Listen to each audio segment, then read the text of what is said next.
Okay, I think everybody has joined, and I will start now. And hello and welcome everybody, wherever you are. I'm Reinhard from UBI Lab Leeds, and I would like to welcome you to our online discussion, Basic Income for the Arts in Ireland, What Have We Learned After 20 Months, with the three Irish artists, Alicia Doody, Shane Finnan, and Tyke O'Kern. I would like to remind everybody that we provide a respectful space where critical and civil questions are encouraged.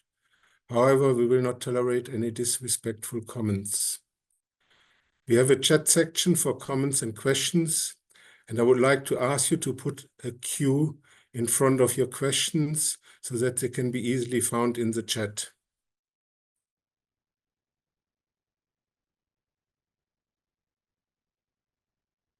You can also find the timeline of our event and useful websites in the chat. I will put it in the chat when I finished my introduction. I would like to inform you that our event will be recorded and published online at UBI Lab Arts YouTube channel for further use. In case you have concerns about the recording, please raise them now or send me an email r.hus@posteo.net. You can find my email address also in the chat. The organizers of the event are UBI Lab Arts, UBI Lab Network, Basic Income Ireland, and UBI Lab Leeds. I will briefly present UBI Lab Network and Leeds and provide a brief introduction to our topic tonight. UBI Lab Leeds and Network are part of the international UBI Lab Network. I would like to thank UBI Lab Network for the technical and organizational support of our event. Our common goal is the advocacy and achievement of a basic income for everybody. Therefore, we call it universal basic income. What are our reasons to advocate for a universal basic income? We experience an apocalypse of social and nature crisis on our planet Earth at the moment. Apocalypse means revelation in the Greek language. Our revelation is about an economic and political system which is failing most people and above all young and future generations and the self-employed such as artists. And what has this revelation to do with basic income? Social system failure requires system change. The introduction of a basic income can be part of such a system change. Basic income can help to address the social and ecological crisis in our world. Money is power in our society. Universal basic income would mean money for everybody and an empowerment of people. We think that the basic income for the arts pilot scheme in Ireland is an important step in the right political direction. Therefore, UBI Lab Arts, Basic Income Ireland, UBI Lab Network, and UBI Lab Leeds are very happy to host this fourth event, Basic Income for the Arts in Ireland. What have we learned after 20 months? I will briefly introduce the concept of basic income, some ongoing pilot schemes followed, and this is followed by John from Basic Income Ireland and Andy from the UBI Lab Arts, who will talk about the context in Ireland and the first impact assessment from Ireland, and Andy will quickly talk about the UBI Lab Arts. The concept of basic income may be a repetition for some of you who have joined previous events, but I think it's still useful to repeat it. So basic income as defined by the Basic Income Earth Network is a periodic cash payment at regular intervals. So for example, every month, it's not a one-off grant. It's a cash payment, and therefore basic income is paid in an appropriate medium of exchange, such as a local currency, allowing those who receive it to decide what they spend it on. It is therefore not either paid in kind, such as food or services, or vouchers dedicated to a specific use. It's also paid on an individual basis and not, for instance, to households, which is often the case in most social security arrangements. It's universal, it's paid to all without means test, and it's unconditional, so basic income is paid without a requirement to work or demonstrate willingness to work. Other important factors of a basic income are the question of financing. So financing of basic income can be done through fees on the use of our different commons, such as air, land, water, and different taxes, and closure of tax havens, closure of tax loopholes, and tax exemptions. The implementation of a basic income can be through the state or municipalities or an independent Commonwealth fund. What are the strengths and limitations of basic income pilots? First, the strengths. Pilots, such as the Irish one, generate publicity and awareness among people about basic income. The basic income pilot for artists in Ireland raises such awareness around the world and among artists. Artists can play a very important role in societies to spread the concept of basic income and mobilize people in favor of basic income. But what are the limitations? Many pilots have a small number of participants and can only generate some limited evidence. This is due to the very limited finance available for most basic income studies. However, even big trials, such as the one in Finland with 2,000 participants in 2017-18, are often critiqued by opponents of basic income that the positive evidence is insufficient or not strong enough to be convincing. First, this is due to the fact that all basic income pilots have certain obvious limitations, and some aspects such as universality of basic income, permanence of basic income, and financing of basic income cannot be tested in a pilot. Second, the same results of a pilot are often interpreted in different ways and are unlikely to convince political opponents of universal basic income. And what are some of the other interesting pilots at the moment? In Germany, a private organization, civil society organization, has just concluded a trial, a basic income pilot with 144 participants who have received a basic income for 3 years. And at the moment, the analysis of the findings has just started. In Brazil, in a town called Coastal City of Marica, 40% of the poorest section of the population in this coastal city are receiving a basic income, and the pilot is ongoing and accompanied by research. In Kenya, several villages receive a basic income by a social society organization Give Directly, and the pilot is ongoing. In the United States, several pilots are ongoing in different cities of the United States. In Barcelona, an interesting pilot has been proposed, but a political party has blocked the funding, which is often the problem. Unfortunately, this happens that opponents who say basic income is not working also block the funding of pilots where one could see whether it's working or not. Therefore, this Irish pilot with artists is very important to mobilize people in favor of a universal basic income as a new social contract and a foundation for a good life for everybody in society. The pilot may also produce some strong convincing evidence in favor of a basic income. And the Irish government has just published the 12 months impact assessment, and John will talk about this emerging evidence as the next speaker. So I pass now on to John from Basic Income Ireland to inform you about the specific Irish context and the one-year impact assessment. Thank you, and I hope you enjoy the event. Please, John. Thanks very much, Reinhard. I'm now going to share my screen here.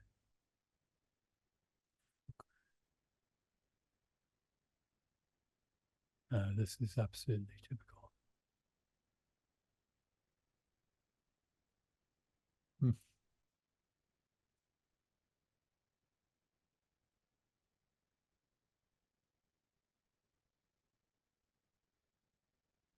You'll have to forgive me now.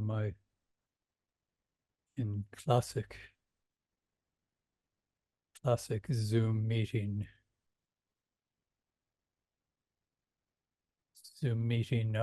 manner, the screen that I wanted to share, which was working brilliantly 5 minutes ago, has disappeared. I can share them if you want, John. I've got a backup. Okay, you better do that then. I'm amazed by that.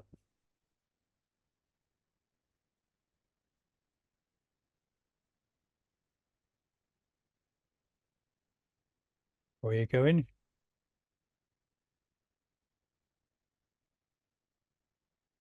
Oh, good. Great. Okay, so if we go up to the top screen, so can you go up to the first slide there, Andy? Line up again. Oh, sorry. Hang on a minute. I think it's shared. Sorry, I think it's shared the speaker view rather than the actual slides.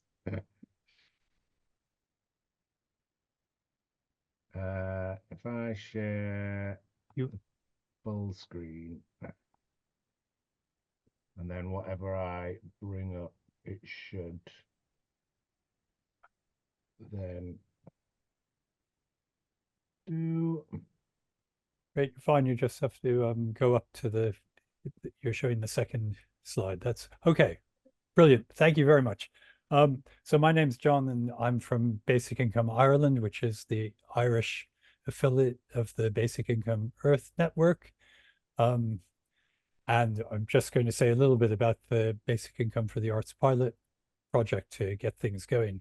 So what is the Basic Income for the Arts pilot? It's a 3-year Irish government pilot program that by its own account is to assess the impact of a basic income style payment on the arts sector.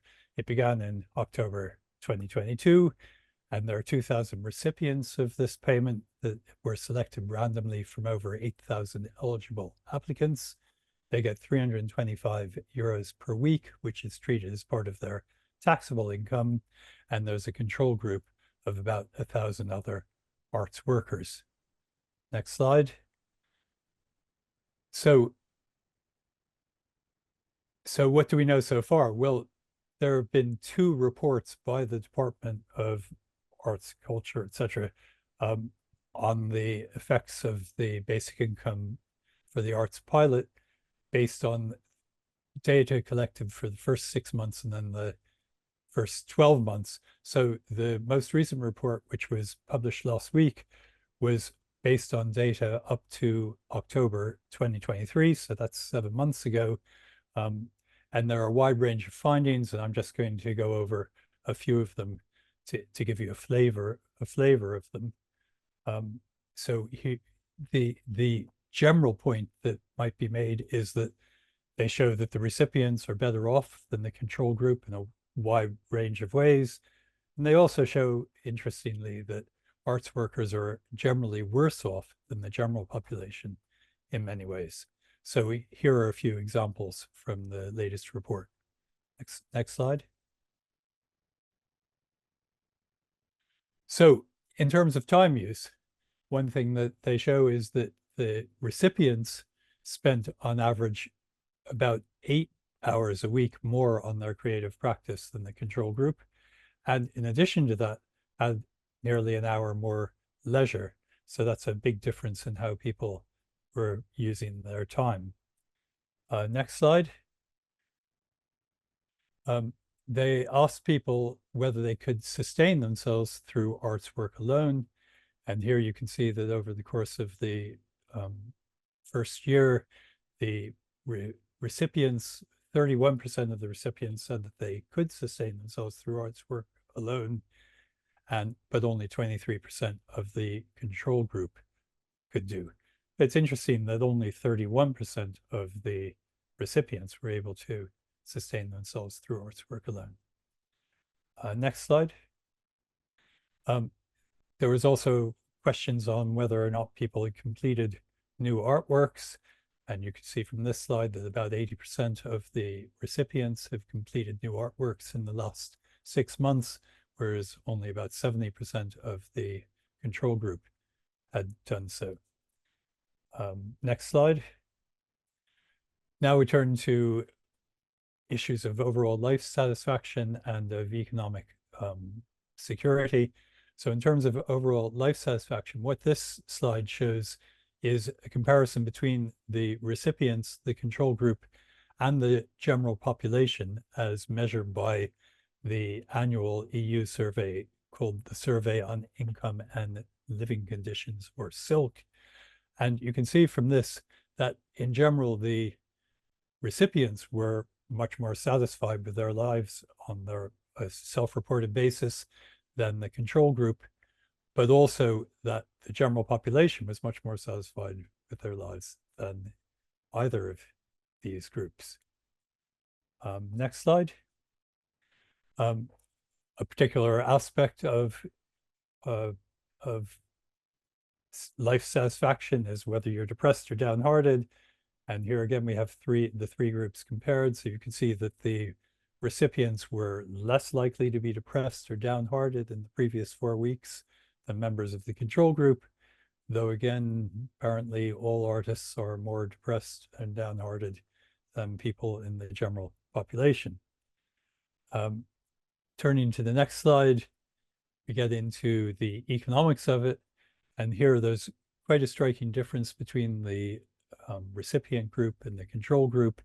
You can see that when asked whether they can make ends meet, about 10% of the recipients said that they had difficulty making ends meet, but about 28% of the control group had difficulty making ends meet. And at the other end of the scale, about twice as big a percentage of the recipient group found it easy to make ends meet than the control group. So that's quite a striking difference. And then the next slide. Well, one of the standard questions in the SILC questionnaire is whether or not you can afford certain items that are seen as indicators of economic deprivation. And one of those indicators, I just give an illustration of this, is whether you were unable to afford to keep your home adequately warm. Here you can see that 30% nearly of the control group were unable to keep their home adequately warm, but only 17% of the recipients. Though here again, that's still a much bigger percentage than in the general Irish population, where only 7% of the population said that they were unable to keep their home adequately warm. So finally, so that's just a flavor of what is in these reports. If you want to look at the report in more detail, or indeed anything else about the basic income for the arts pilot, you can find it on the government website, which has a very long URL. So here's a tiny URL that it's easier to remember, which is just tinyurl.com BI Arts. And if you want to know more about Basic Income Ireland, then please visit our website, basicincome.ie. Thanks very much, and over to you, Andy. Thanks very much, John. Really was worth persisting, wasn't it, to get the slides? They're great. Notice that we've had some requests in the chat already to have them sent, which I'm sure we can do. Yeah. And thanks to Reinhard as well for giving us the introduction. So yeah, my name's Andy Abbott. I'm one of the founders of the UBI Lab Arts. So I think you'll have sort of gathered from this, the UBI Lab network is a network of different groups lobbying for basic income. Normally, or sort of when the network was set up sort of geographically based, so we had a UBI Lab Sheffield, UBI Lab Newcastle, Glasgow, etc. And UBI Lab Arts was one of the first that was kind of a different type of community rather than a geographically fixed one. And yeah, we were set up in September 2020 by a group of artists and art workers that were interested in sort of broadening and deepening the conversation around UBI. So advocating for UBI for everyone, whilst acknowledging that artists and art workers are part of society and therefore provide interesting case studies.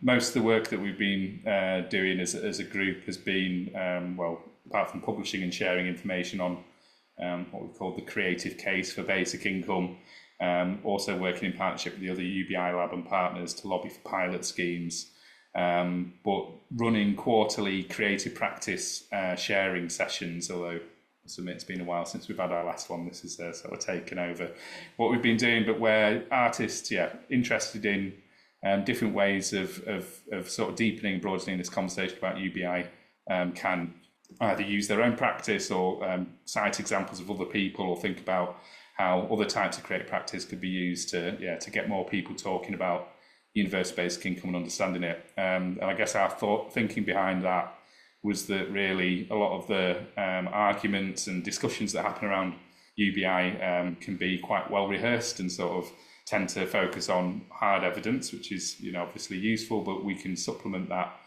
with some kind of human stories and lived experience. And so the pilot, the basic income for the arts in Ireland, has obviously provided us with this opportunity to get some real stories and real experiences around basic income and how that might affect people, both in terms of their practice, but personally as well. And for the last 4 sessions that we've had, so we started these check-ins with artists that have different relationships to the pilot. So we've got some people that are recipients, as well as a member that's in the control group, just to sort of see how they're feeling about it and what the conversation's like. So this is the kind of I guess the supplement to the hard evidence that comes through, and the graphs and the bar charts as well, and all seen together, I think is obviously painting a very broad, useful picture for us. So I'm really happy to be joined again by our artists that are sort of contributing the time to this. So we've got Alicia Doody and Shane Finan. I've got confused on the pronunciation of your second name again, Shane, you'll have to remind me. And Taika as well. So I might just pass over, well, maybe first to Alicia, and you can introduce yourself and maybe just tell us how you're feeling after the first 20 months of the pilot, what your experience has been like as part of it, and how your artwork's going. Thanks, Andy. My name is Alicia. I'm a social engaged artist and educator. I'm currently based in Dublin. I don't think I was in our last check-in, actually. So there's an update for you. Those are really big and loaded questions, particularly like I mentioned earlier in our chat just before this about being at the end of the semester for teaching. So I'm a little bit, my brain is a little bit full of paperwork. But it's a really weird time, because I had thought all along from the beginning, I was thinking about the end. And, it's only temporary, but it's suddenly become very, very real. Particularly around choices that I'm making after having had the support for so long, and being concerned about what's going to happen when that support disappears. Thinking about, strands of employment, income, where that's going to come from. And artwork has been good. I went really deep into some research for the last 2 years, which I was really and truly afforded to do by the basic income scheme, because I haven't had any necessary outward displays of work, but I have had time to think about work, which is a real luxury, I think, and something that I don't think that we necessarily give ourselves enough time for, generally speaking, because there's this constant need to push stuff out into the public sphere and to keep some sort of public momentum going. So that's all been good. I don't know if I've answered all of your questions, but I'm glad to be here, and I kind of can't believe it's been 20 months either, to be honest with you, that we're facing into the last bit. But yeah, it feels like it's flown through, hasn't it? I mean, we'll maybe go back to that sort of feeling of seeing the cliff edge and what happens afterwards, the sustainability. But it's just nice to get an overview of what people are up to. So I'll pass on to Tig as well, who I believe, are you in Iceland at the moment? Hi guys, I am in Iceland. Did I say that, or have you been checking my mail? You could just tell from your background, yeah. Oh yeah, it's polite. Hi, I am Hugo Curran. I'm a visual artist. I'm based in Iceland for the next month, but usually I'm based in Galway in the west of Ireland. And I've been a recipient of the basic income for whatever it's been, 20 months, they say. And I guess that things are going well. Yeah, I can't complain. Or, well, I could complain, but I don't.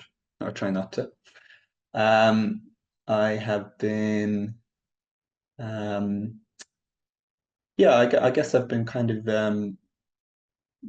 pretty busy making work for various shows and things over the winter and a lot last year. And now the schedule is a bit clearer now for the rest of the year. I don't have anything big planned, so I'm kind of, I guess, I have the luxury, I guess, of not having to worry that there isn't anything planned, that I can kind of go slow and kind of return sometimes as well to some older projects that I'd kind of put on the back burner because I couldn't find a place for them or find finance for them. So yeah, it's interesting to be kind of working without a big rush on you, and I'm not used to it, so I'm a bit uncomfortable with it yet, but I'm getting better. Nice, thanks, Ty. And how are you doing, Shane? And yeah, maybe a little intro from you and where you are as well, and your relationship with the pilot. Sure. Yeah, I suppose this is our fourth time meeting now. I think so. And I know that there are different people each time, and hopefully people take a little bit of time if you're interested to look back over the previous ones, because I actually think this conversation shifts a little bit as it goes on. I'm Shane Finan. I'm based in Manorhampton and Leitrim in the northwest of Ireland. And I'm also a full-time visual artist. I am not in receipt of the universal basic income, or the artist basic income rather. I am in the control group, which is the other statistic that John was showing there earlier on. So they ask for a survey every 6 months, cut in the income, and so that they can kind of balance out and see how it is positively or negatively affecting things. So sorry, I've been scribbling things while you've been speaking. The experience, does the experience mirror the statistics? I think, yeah, for the most part, yes. I think that they seem pretty accurate from my own kind of perspective. It's interesting to see and to kind of hear the feedback from people. I mean, Alicia and Ty included, and then also other people who, like, I've spoken to who are in receipt, who I suppose are yeah, maybe we'll get around to this actually afterwards. Like, but I'm kind of still limited by the fact that, like, you know, that this is a temporary scheme, and you know, time is ticking on it. So the experience, I guess, the precarity hangs over you no matter what happens. I'm in the middle though of, I guess I'm on the other end of these things. I have my quite precarious income is in a particularly precarious spot at the minute. I didn't have a great year last year.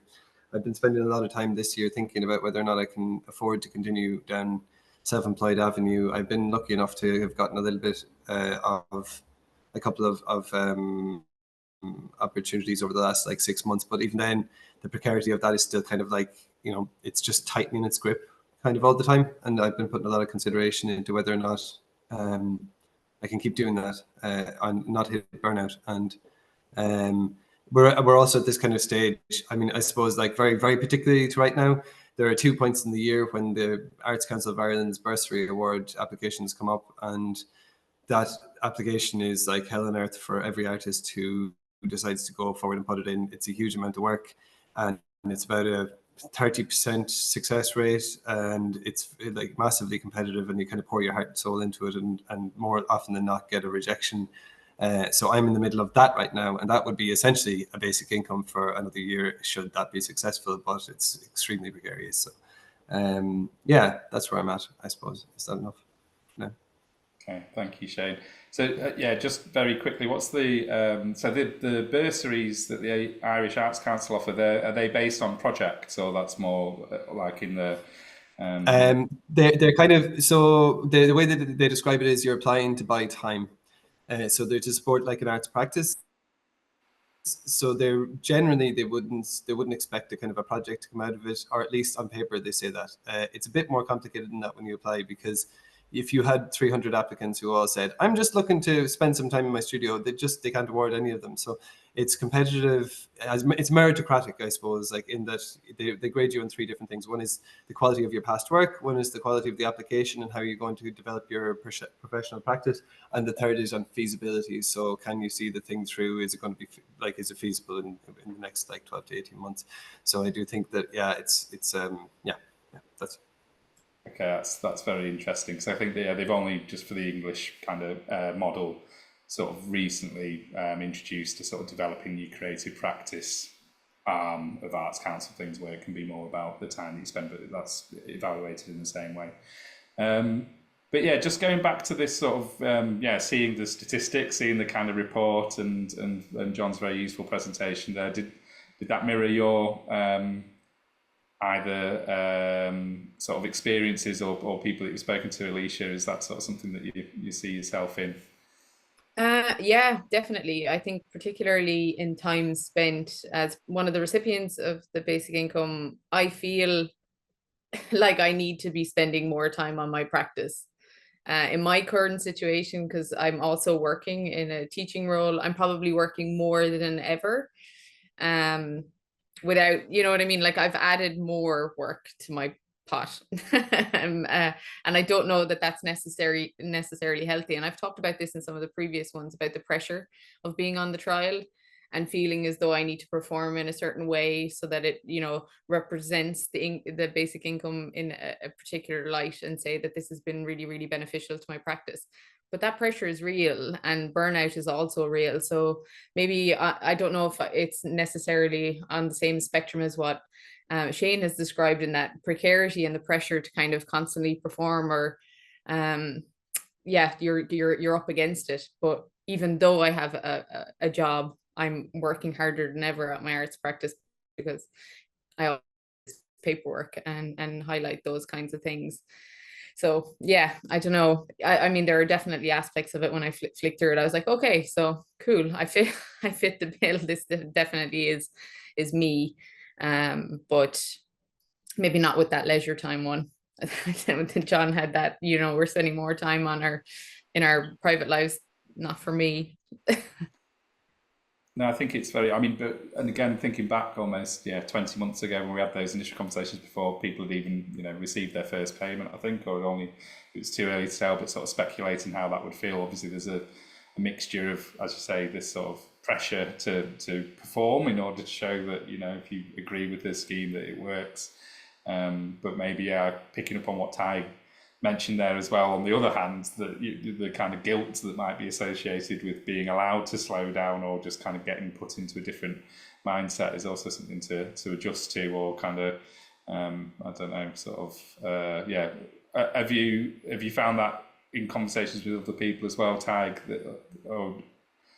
about this kind of any other feelings of guilt around being able to slow down, or the change of pace? I don't know that I have spoken to people about that specific aspect, but I mean, I feel like artists will always feel a pressure to perform, and it's interesting, I guess. Alicia talks about the pressure from that perspective and it's been discussed in previous meetings as well, I guess, about the pressure to represent the scheme in a good light, and also, I guess, though, there is also the pressure that one feels when one is fortunate enough to avail of a kind of a bonanza like this, and that you would fear that you might look back on it in a few years' time and be like, I should have made more of that. So there's that as well, and you just kind of have to I don't know, acknowledge that and then ignore it, I suppose. But yeah, I guess the rest of the statistics and data that was there in the report, looked broadly familiar. Some slight variations here and there, but broadly sounded about right. I thought it was interesting that even there was still about half of the recipients of the basic income still said they had difficulty making ends meet. I think it was about 48% or something. So I think that says a lot about the nature of the work, and a lot about Irish society these days as well, and the cost of everything. But yeah. Yeah, and it's very useful to have those kind of comparisons with non-artists or people or non-art workers as well, to kind of compare that against, because I suppose it sort of paints a picture of a fairly cliched idea of the poor, struggling artist, but that's that's a reality. Maybe one of the reasons why, obviously, a case for saying that using artists and creative workers as a case study is kind of valid and makes a difference. But yeah, were you going to pop in on that, Alicia? Yeah, I think what Tyga's saying is really important, just around the current context and what we're living with as well on the ground, and how that's changing and is in flux as this pilot is going on, in terms of cost of living and energy, all of those things that are happening in lots of other countries as well are kind of impacting us on the ground here, and rent prices, housing crisis, all of those things.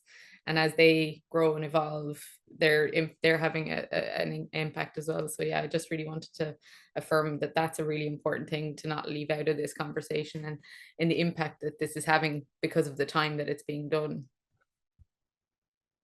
Yeah, absolutely. I think, and again, you can't divorce the pilot from the things that are going around its change. I mean, I guess that also raises a bit of an interesting question around the how the data is gathered and how it's kind of sort of processed as well, whether those things are taken into account. I mean, is there anything in the sort of in there that you would challenge or disagree with that you've seen so far, or question?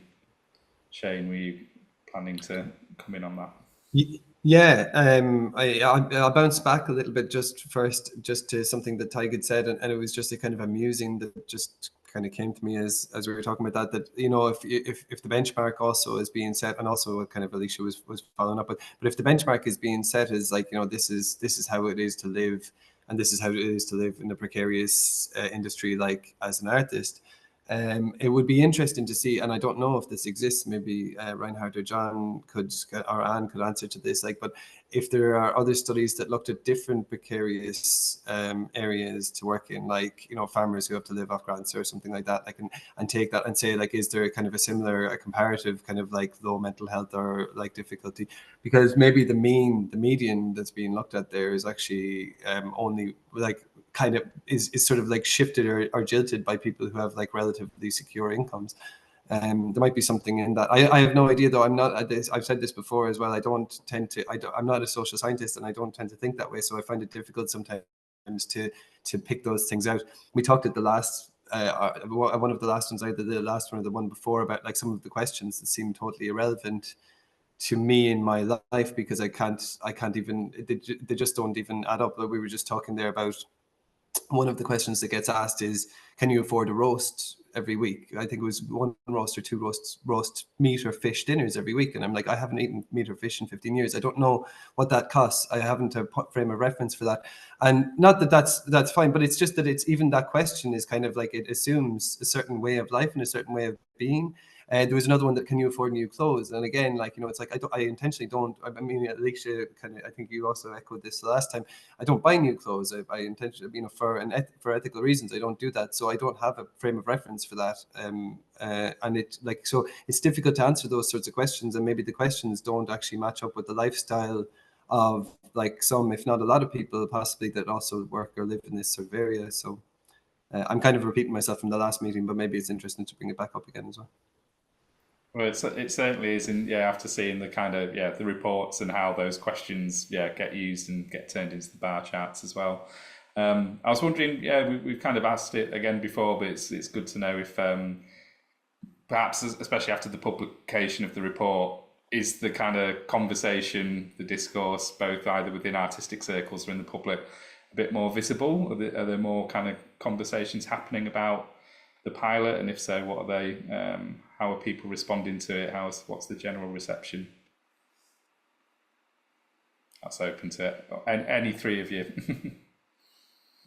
I feel like I haven't heard so much chat about it. Maybe I've been kind of busy over the last month or so, so perhaps I haven't been seeing the normal people that I would normally see, or reading the news as much. So generally speaking, yeah, I don't know, it seems to have faded into the background a little bit in the news cycle. I know it's come up once or twice because it's election season, but I don't know if there's anything substantial in that. I don't know if anyone else has a different impression of it. Yeah, I mean, I've probably come to know more artists that are in receipt of it since our last meeting. In terms of any kind of public knowledge around that, I don't know how far-reaching those conversations are going. I know I'm not having those conversations very regularly with people. Yeah, I don't know. We've talked a little bit about that kind of stigma almost in some of our earlier sessions. And I don't know if that's necessarily what is causing the quietness or the shush around it. But it definitely isn't, yeah, it's not in the public discussion really at all. Beyond, you know, in my own experience, the odd conversation that I'll have because it seems relevant to bring it up, you know.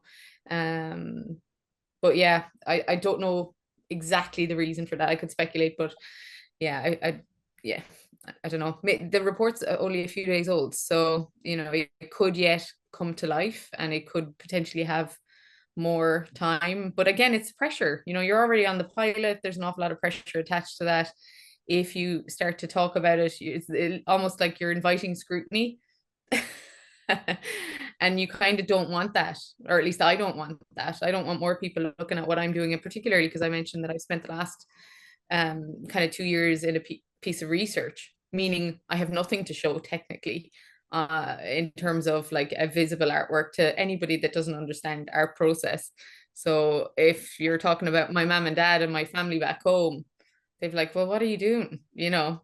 And that's a tough conversation to have. That's beyond this is basic income and this is what it affords. Do you know what I mean?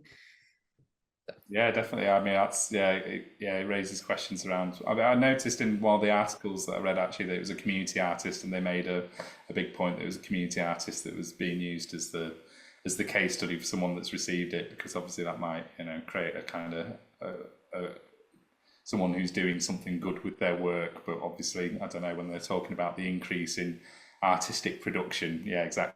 How do you measure that? It's like number of new paintings is an easy way of suggesting it, but yeah, it broadens out the conversation around what art is today, and that it's often sort of like misunderstood by the general public anyway. I mean, anything from you, Shane, on that? Is there kind of like I'm sort of always interested in, yeah, what if there's conversations happening, yeah, when a recipient isn't in the room, or I would say for the most part, and I think this had kind of happened by the last one around, that the conversation isn't really happening at all within my group of like friends and colleagues. I don't, other than this, when this comes up, because we've decided we're continuing this and having this at like these intervals, I almost forget that there even is an artist basic income. It's not on the radar. There was an announcement a couple of weeks ago, not an announcement, but there was a kind of a follow-up where the minister did talk about it a little bit, and that kind of like made me conscious. But it's it's definitely not in the discourse around me. But that doesn't, I mean, that's a measure. That's a very personal measure, I suppose. But I would say that I mean, I talk to a lot of artists, so I live in a town that has a lot of artists in it, and work with a lot of others as well. It kind of had me thinking a little bit about this. Something that Alicia was just saying there. Sorry, I've lost my train of thought.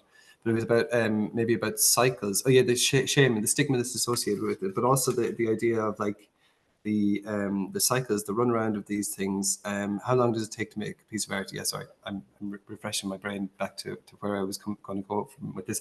Last weekend, I was talking to somebody who worked with a funding agency, and they were talking about this idea of like cycles for funding, cycles for support, and how things are year on year. Because that's just how we've chosen to kind of like do things, is like year on year.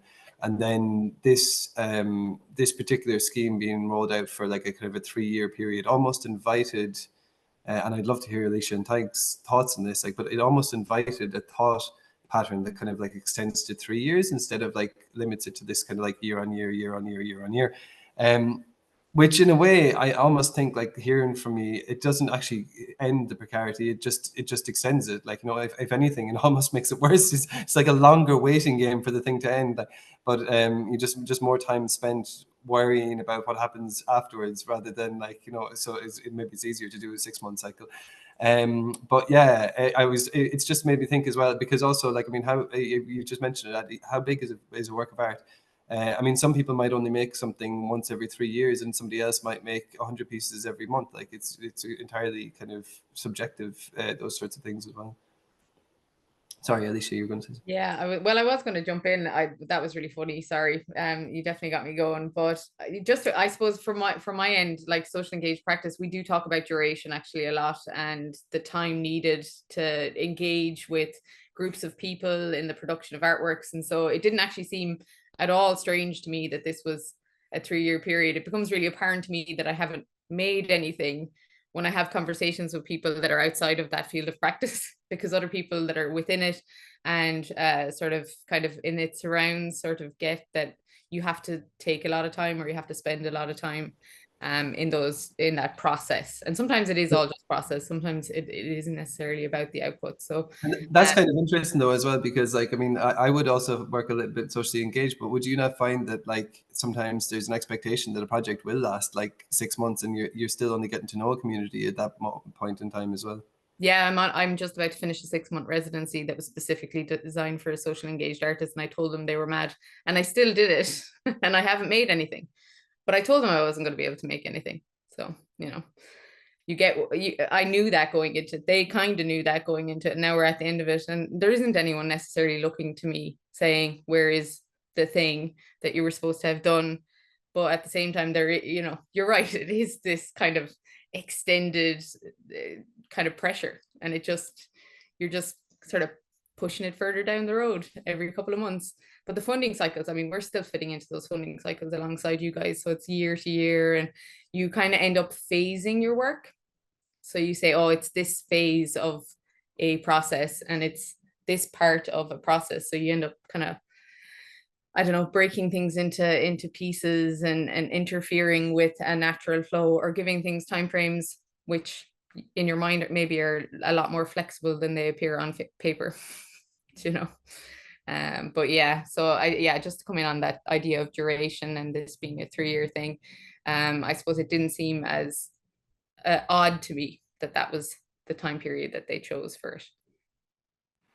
Nice. But yeah, I think, you know, this question around sort of, just deferring the inevitable on it is kind of, obviously we can, you know, come and talk about that in a bit, and it maybe that's I think John was mentioning in our discussion, something very common to all sorts of pilots, that they can neither be universal nor kind of like endless, and that's just an inherent sort of fault in it, isn't it?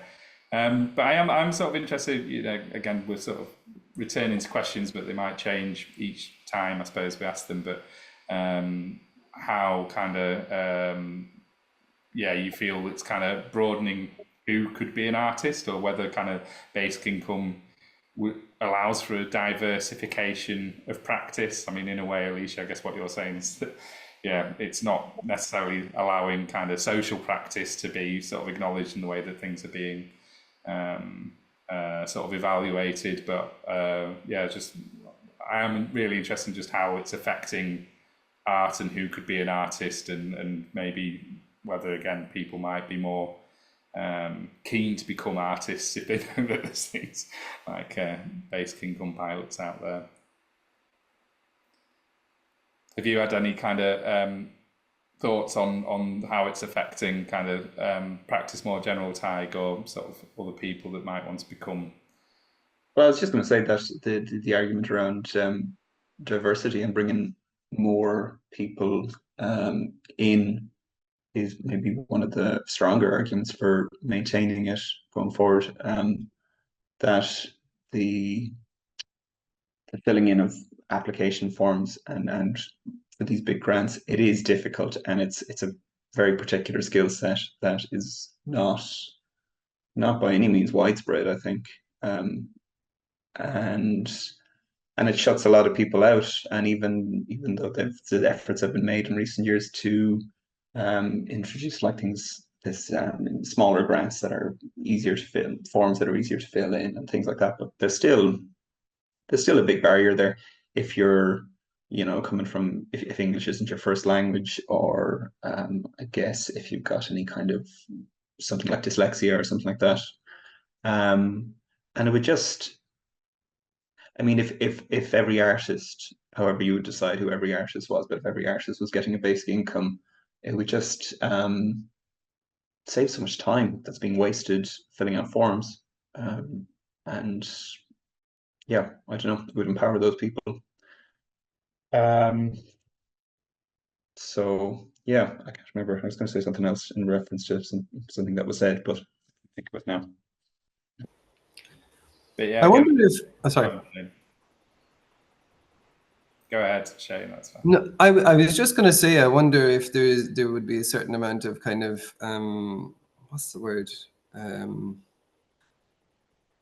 You know, there's a certain amount of, I think that people attach a certain amount of pride to like winning 3 or 4 Arts Council awards in a row, and like, say if suddenly there was this kind of opening up, would there be kind of a jealousy or something like that as well, that would kind of like go from people who are kind of career artists who have kind of gone through the slog for a long time? Not that, I mean, not that it would matter all that much, but because you think that it would just benefit more people in the end. You're just kind of in a, like, it's sort of, I'm kind of trying to think, I'm trying to picture what would be the kind of the negative reaction, or the kind of like the kickback response that could come off the back of that.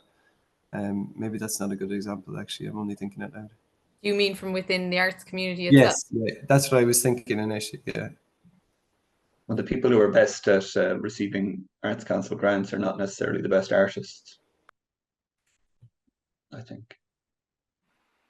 And I mean, and there's a huge economy, isn't there? Certainly, like, of arts workers that are often brought in as the people that can support or help with that. This kind of cuts out. But I think, you know, that's been often the argument for basic income being something that cuts across different political divides, because on the one hand it can be seen as just cutting out red tape and needless bureaucracy, and like it, and I did wonder when the pilot was announced, you know, coming off the back of COVID, and or sort of through that period, that it was kind of almost to show, well, actually, rather than kind of making artists jump through all these hoops, if you just give them the money, the impact on the creative industries will be the same. So let's just save ourselves like a lot of bother in terms of evaluating it, and just see how it works as kind of fertilizer for creativity.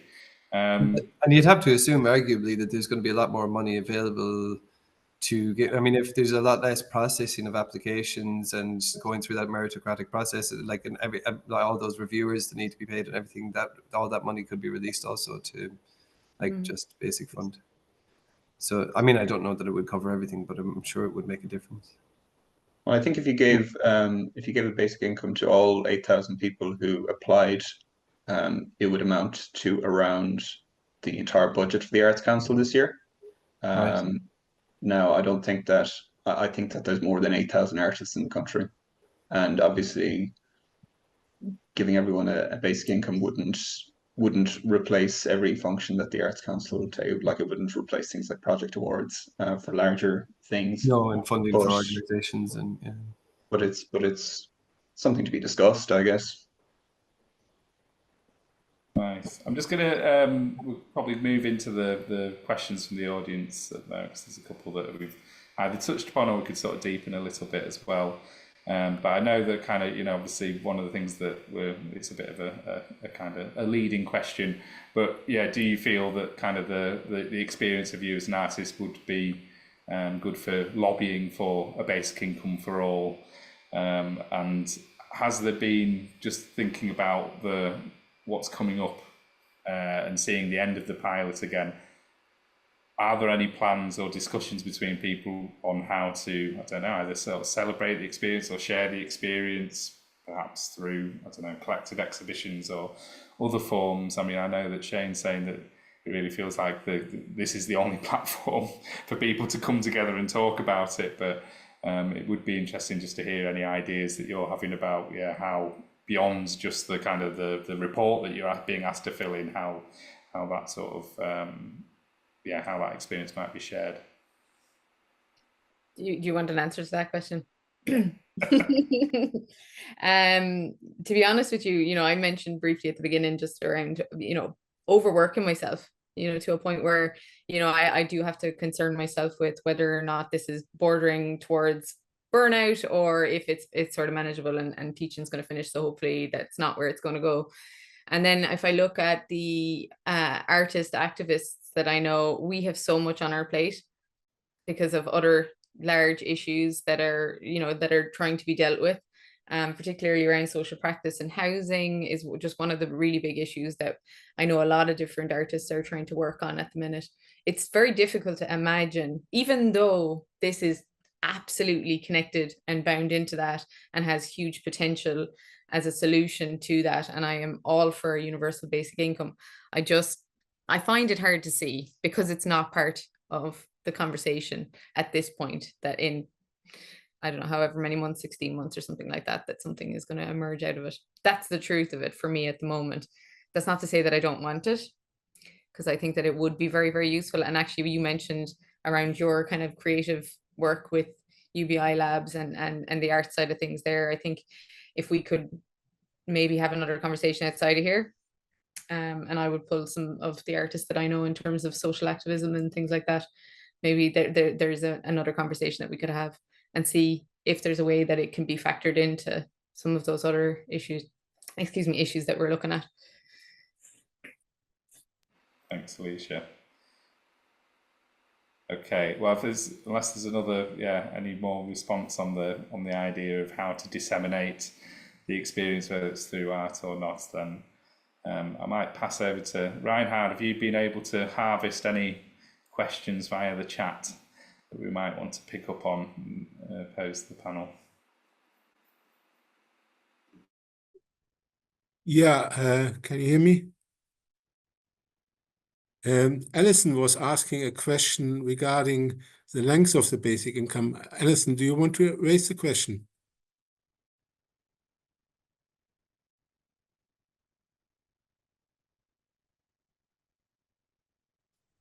I don't know. I can ask. Is it Alison Howdale? Because I can ask her to unmute. Yeah, yes, I tried to unmute her, but I don't know. It doesn't seem to work. So I mean, in Kenya, the basic income trial is, for some receive it 2 years and some receive it 12 years. Do you think it would make a difference if you had been offered a trial over 12 years? Sorry, I've just managed to unmute. It's Alison. Oh. Could I just say something? Yeah, yes. We're looking at pilots in Manchester, and one of the things that concerns me is a basic income over, say, 2 years. I know yours is 3. In some respects, simply a lump sum that's been given out over a certain number of months, and is that really quite different to having a universal basic income, which is a lot? We've talked about this a lot, particularly Alicia. And would you get any sense from what you've been through as to what it would have been like to have that sort of far longer time horizon? Thank you.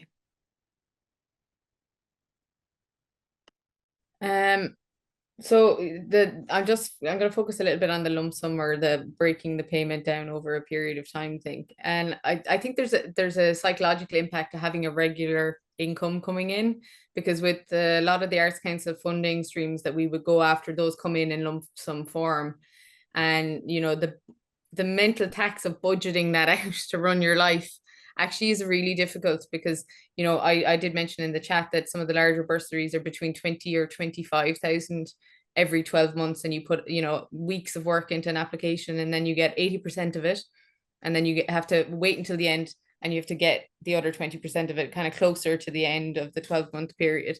And it's really taxing to actually deal with that, and to budget your entire whatever you applied for and your life.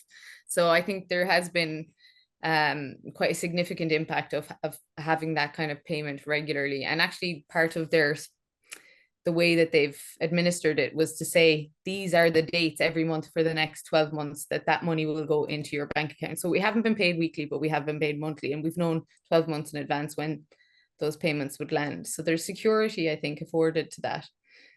But then also, you know, it's temporary, so it's going to disappear. And I don't know if it's relevant necessarily to this part of the conversation, but, you know, before we started this, we were chatting, and I had mentioned from the last session that I had taken some leave from work, or I had a reduction in my teaching hours so that I could focus on my arts practice. And the conversations around doing that in my teaching job, which is, you know, a permanent pensionable teaching role, were really, really difficult, because it felt very, very final if I were to make that reduction in my hours, but also very, very difficult for the organization to do that for me on a temporary basis. And so what ended up happening was I took a kind of temporary reduction in hours, but I owed all the time back, because I couldn't actually let go of any of the hours in a permanent way, because I knew that money wasn't going to be there forever.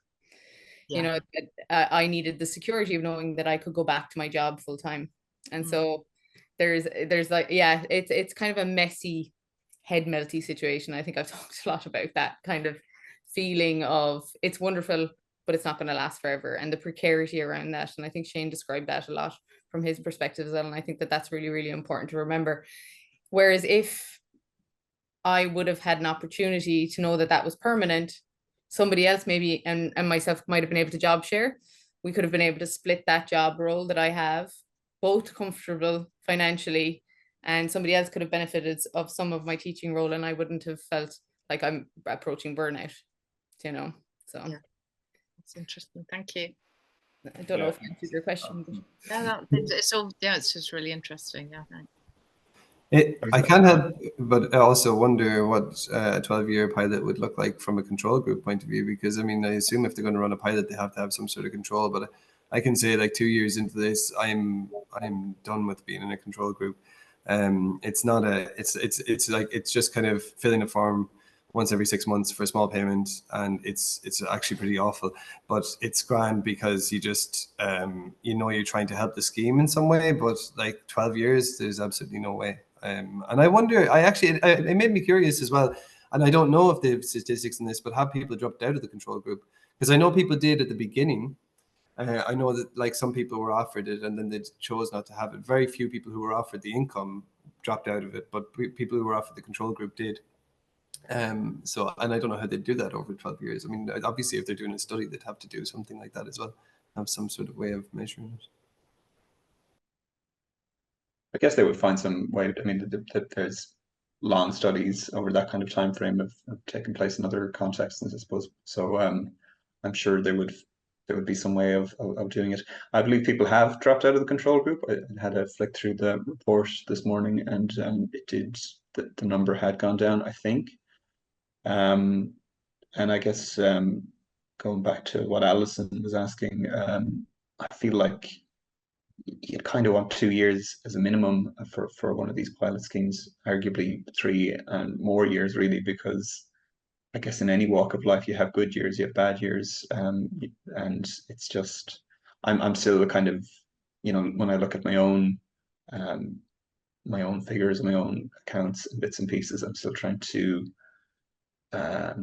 glean some kind of pattern from it and see, but I think I won't really be able to tell really until the end of it how it's impacted my life or the way I work,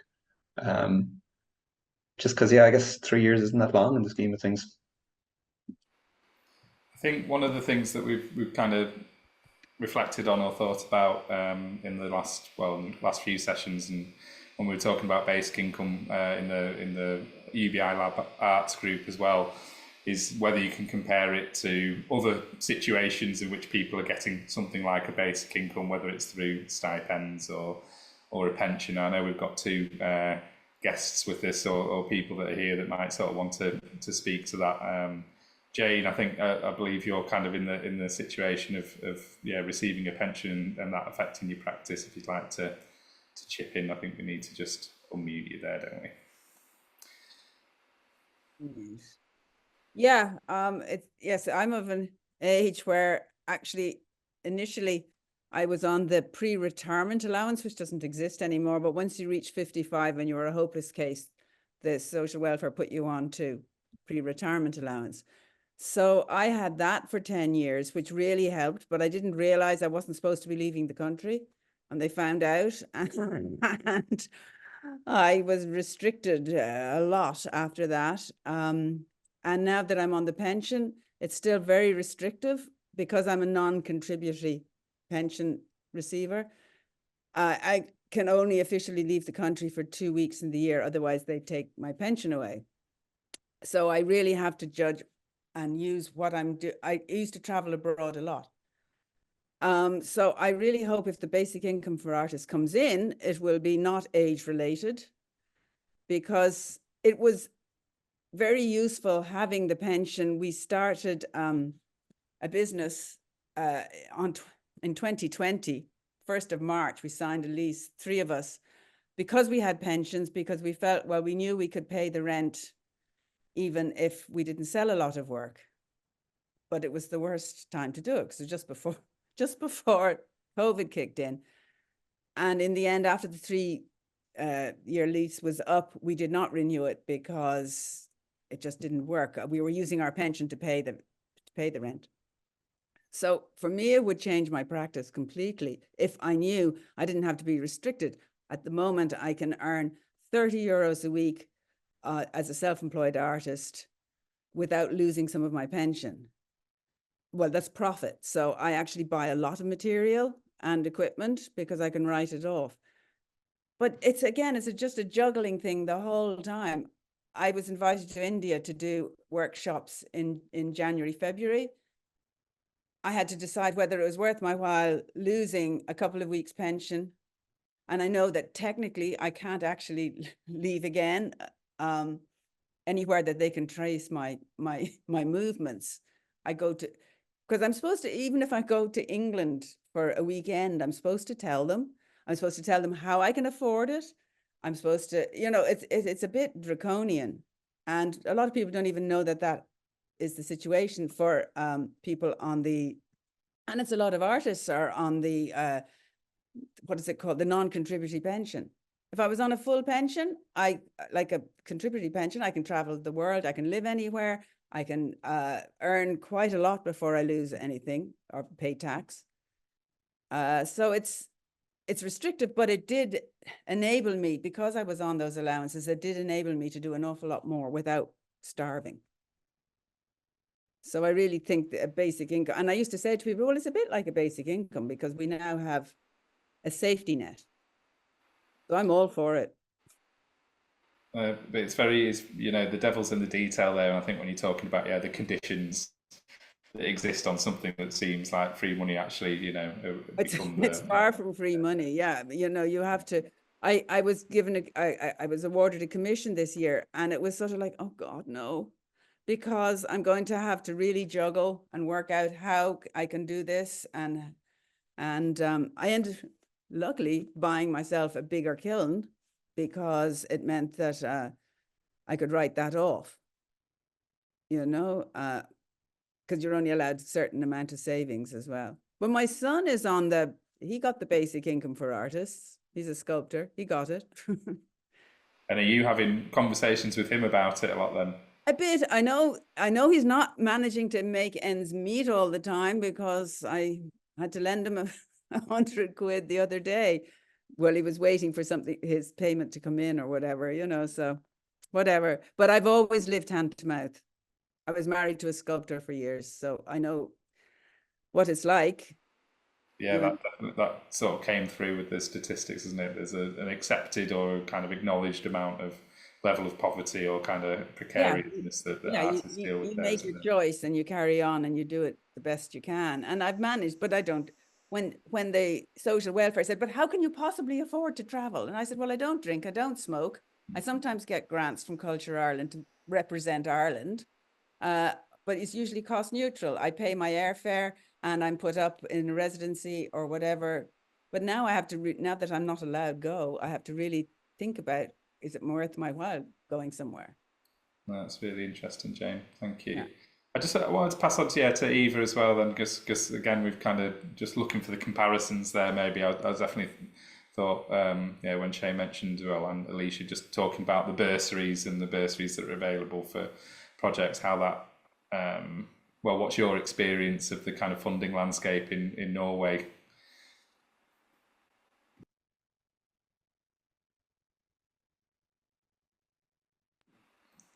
You should be able to unmute yourself now, Eva. So. I can. Yes, thank you. Yeah, thank you so much. So interesting to hear all these reflections. And I'm from the UK, but now I live in Norway, where the funding structure in arts is very set up to support artists. And there is a huge grant scheme for stipends of 1, 2, 5, or 10 years.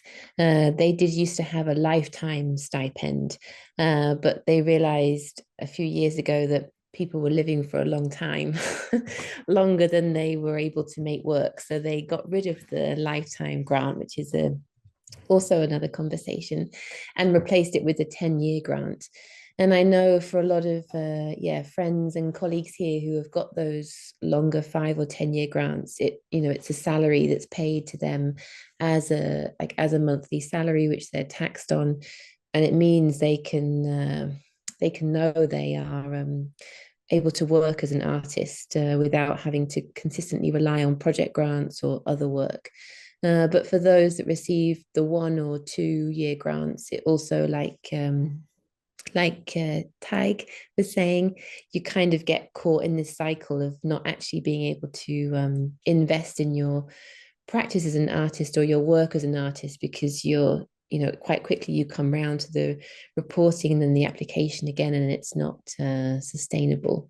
But I think now the funding here is also changing, and we have a change in local and national government, which is moving much more towards the right and conservative, where it's assumed that especially artists and cultural workers should not have to rely on public funding. So I think we will start to see a change in this support for artist stipends, which has meant that so many artists the last, 20 years have been able to really live and work here and sustain an art practice. But I was just looking, and Norway is now planning to introduce universal basic income for the first time in Trondheim, which is in the north of Norway. But they specifically will focus it on young people under 30, and linking it very much to a rise in young people applying for disability or sickness benefits or not being engaged in work. And they will use it as a way to kind of act as a catalyst to get young people incentivized to get back into work. So it's quite interesting. Yeah, I just hadn't realized that was happening, and it's not confirmed yet. They're, I guess, waiting to hear this year if it will come, but it's specifically targeted to this cap of the under 30s. So it was also interesting hearing the reflections from different ages in this setting, that just because you're over 30 doesn't mean you've sorted out your life or career finances. So I will keep you posted on if I hear this UBI scheme develops here. Thanks, Eva. No, it's really useful to have that sort of just a bit of insight into how things work elsewhere, and how, I don't know, close and yet far other forms of basic income or sort of unconditional funding are in different places. So maybe we'll get to follow that up at some point. I don't know if there's any sort of reflections or thoughts from the artists, or any other questions, Ryan, that we might have picked out on the chat.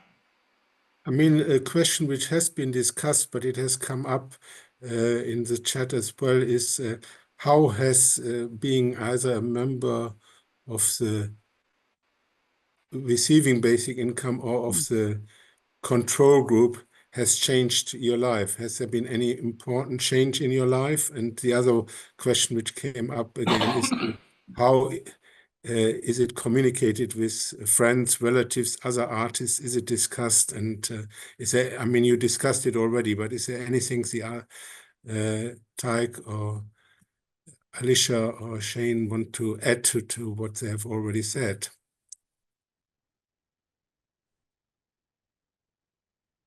I would just say, I guess, that perhaps there isn't so much discussion around it, but I don't know how much time one spends talking with your friends and family about how they make a living anyways, you know, and how your friends make money.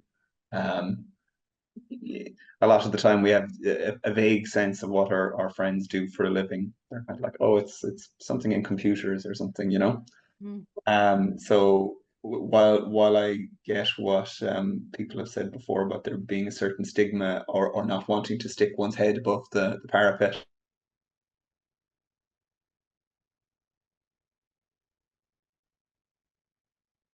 Yeah, it's all gone a bit funny. Bit of a cliffhanger there, Tag. Those who are in receipt of the basic income are 30%. It's only 30% of them who are sustaining a living through the arts, or solely through the arts. So I mean, we're not living like kings, I guess, and we're not a different class of artist in our community. We're kind of, we're not, yeah, we're just like you. So, yeah, I guess just in that sense, it's that's might be part of the factor of how much it is or isn't discussed. Yeah, no, I think you make a good point, Tig. But there, I suppose, on another vein, if you look at the report, there were people talking about the sort of benefits to their mental health. You know, I can finally get therapy and deal with some stuff that I haven't been able to deal with. You know, there are medical issues that I was putting off that I can now deal with. Or, you know, my friends have invited me to go for a cup of coffee and I can actually say yes. You know, there's like really, really, really significant other ways that kind of that you're right, we don't talk money. We're trained not to talk about money, and we're trying really hard to do that in a more kind of transparent way, particularly around arts grant funding and application writing and all that kind of stuff in the artist circles I know. But I still think that there's a little bit of silence around this particular tranche of funding. You know, people are saying that they're getting it now when they didn't in the first 6 months, but yeah, it's still, there's 2,000 people out there, you know. No, you're right. You're right, and I did notice those quotes in the report as well about those kind of those big differences that it had made. I mean, I guess something to bear in mind, I guess, is that artists often work on their own. They don't have a common workplace, so it's more difficult sometimes to have those conversations. It's maybe not the kind of thing you might speak about at a social event because there's something more interesting to talk about. It might be the kind of boring conversation you would have over a tea at the 11 o'clock break, if there was somewhere to have an 11 o'clock break with other artists. So yeah, so it's an ongoing kind of difficulty, I guess, in organizing artists, the lack of a common workspace. Nice. Well, I mean, I'm you know, I think, well, I'll talk on all of our behalves as the organisers of this, but it was really valuable just, you know, to check in with you three and have you being so transparent and honest and willing to have that conversation when it's not happening elsewhere. I think, you know, it fleshes out and, yeah, gives some humanity to the kind of, to the other types of reporting that happen. So it's really important for us to be able to check in with you. And I hope it's useful for you as well. Reinhard, have you got, unless there's any other sorts of burning questions from either the audience or anyone else that's been involved, maybe I'll pass over to Reinhard for the wrap up. No, I haven't got any other questions. As I said, these were the two major questions about change in life and discussion with others. So, and I think we have exhausted all the points, unless somebody in the audience has got something else to raise. I don't think there is anybody who has put any other questions in the chat. So I think we can. There was actually, I did notice there was just a very quick question about whether an equal number of men and women received the in the pilot. But I imagine it was just done as a lottery, wasn't it? So I don't think there was any condition around gender in it. This is yes, very vague at the beginning. There was a mention of that. Like it said it was done as a lottery, but also that they had a bunch of criteria that they said that they would meet to ensure that the lottery didn't accidentally have like 1,800 men or something like that. So they did. There was a check, but they were quite kind of unclear about that. I'm kind of thinking back as well to the beginning. There was something on it, but I don't think that they ever released publicly how they did that. I mean, the lottery could have been separated between male and female artists, but it's not clear from the description, which is publicly available.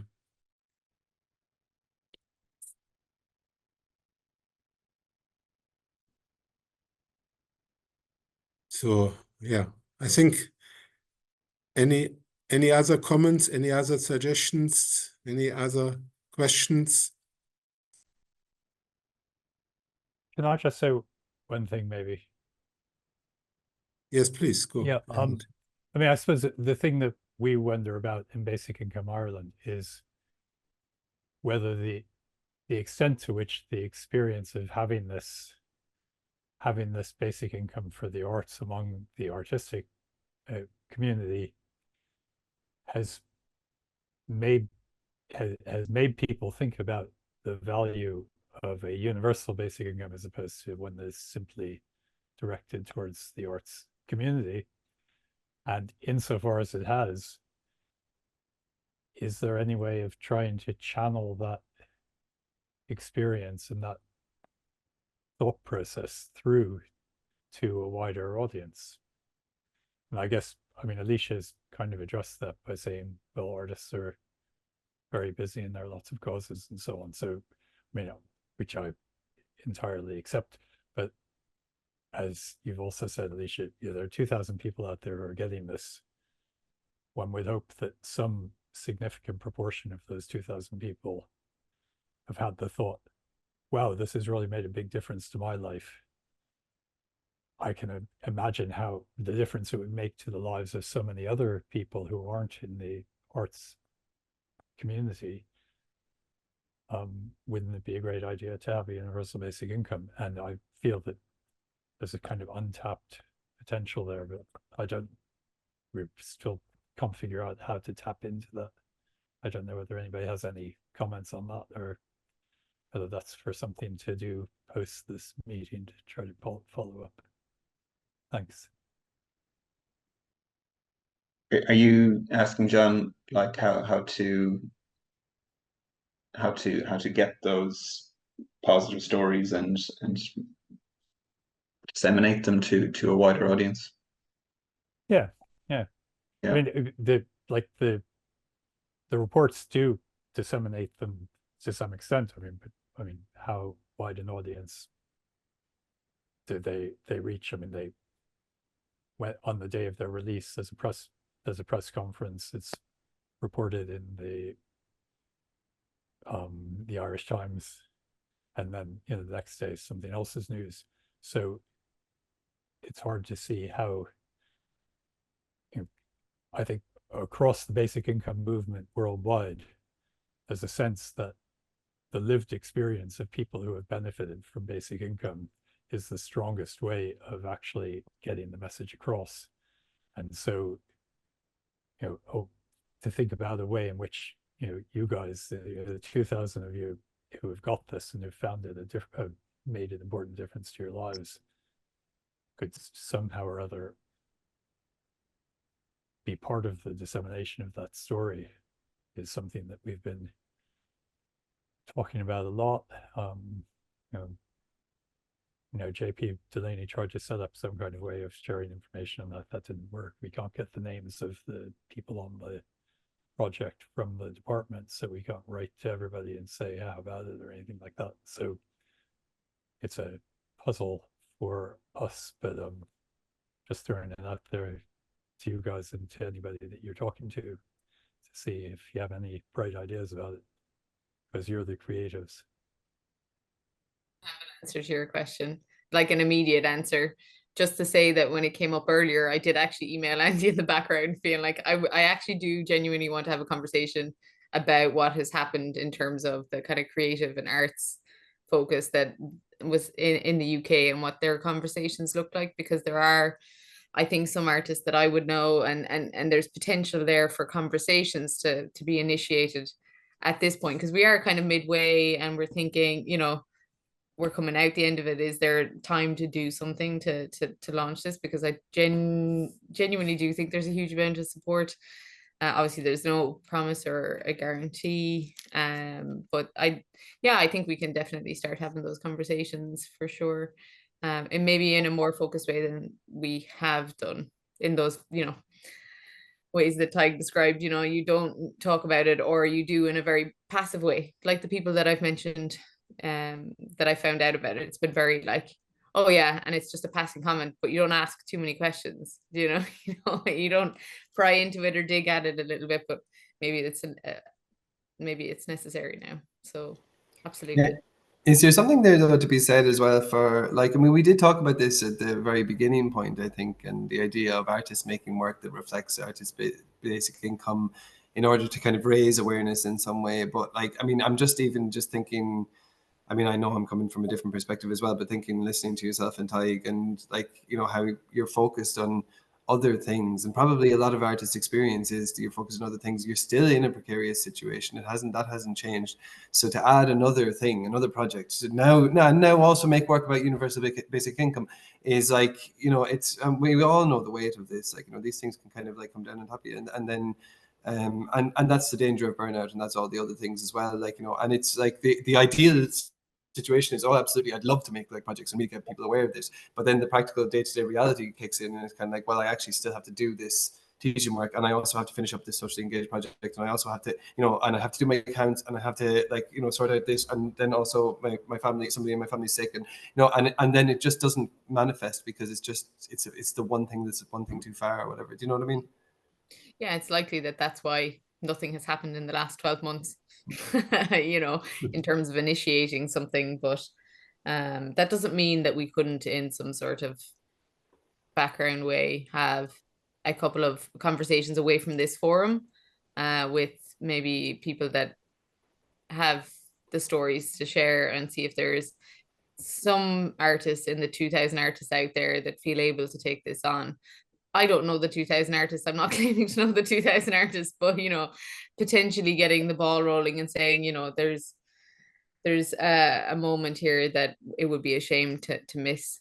And, you know, I can only carry this much of the weight of that potentially. Is there anyone that can join the force with me? But I think the problem is it's going to take somebody to start the ball rolling, and that I haven't been able to do that. I know that, I'll be honest about that.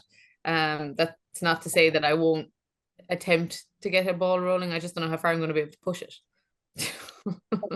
I mean, I think if you could create some kind of forum that had, if not all 2000 artists, but then a large chunk of them, and, you know, you could probably reach a surprising amount of them through word of mouth, through, you know, I know X amount, and you know a certain amount, and they know a certain amount of other people.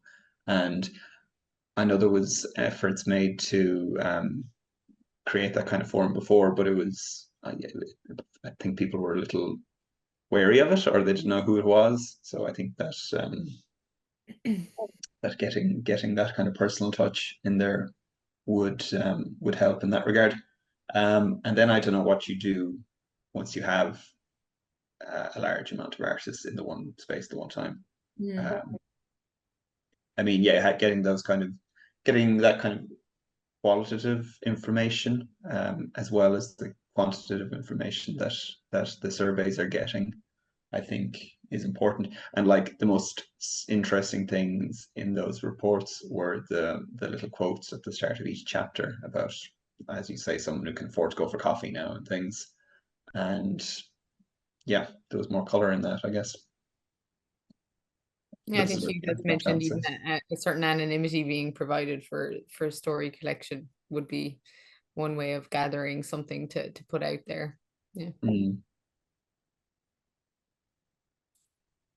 I think it's another conversation, isn't it? Great. Well, let's carry on that. In a real sort of genuine way. I don't mean to say that as like a really nice way to end this and it doesn't go anywhere. I mean genuinely in the coming weeks. Over the July, summer, maybe. when you're less busy, perhaps. Yeah, we could- July, we could August exchange. maybe would be Yeah. would be good for my calendar. Yeah. But I'll send an email. I will. Yeah. Okay. Yeah, I would like to thank everybody. And I think maybe it's good to have a conversation with non-recipients or just general people, because I think we can all imagine if all our existential needs would be taken care of by a basic income, how our life may change. And maybe artists can serve as a resonator to reinforce the messages and the discussion about it, and to make it clearer how important it is that existential needs are covered and for everybody, and how it would make your life, change your life, and make everybody's life more creative and help to develop your own potential. So thanks a lot to Alicia, Shane, and Taik for their contributions, and Andy for leading us through the discussion. And yeah, I hope it was very useful. It also showed very much the limitations of these trials with stigmatization, and that it doesn't really, at the moment, because it's a really very small amount, doesn't really cover the existential needs, because I mean, there's the cost of living scandal or crisis, whatever you call it. And there are also obviously pressures on people, and there is a limitation. So as we said, I mean, a basic income trial is only for a certain time in your life. It's not forever like it should be, and it's not for everybody like it should be. So it makes a difference. So but at least it's a start, and to make people aware of it, and hopefully mobilize people, and mobilize our artists to make it more popular, and maybe convince others. So thanks a lot. And I hope we're planning to have another event on the 4th of December. And I hope to see all of you, and maybe many more again. So have a good evening, and enjoy the rest of the basic income trial if you can, and also the other parts of your life. And thanks a lot for coming. Thanks a lot for all the people who attended, and see you soon. Take care, and bye-bye. Thanks, Reinhard. Cheers. Thanks very much. Bye. Thanks everyone for putting that together. It was great.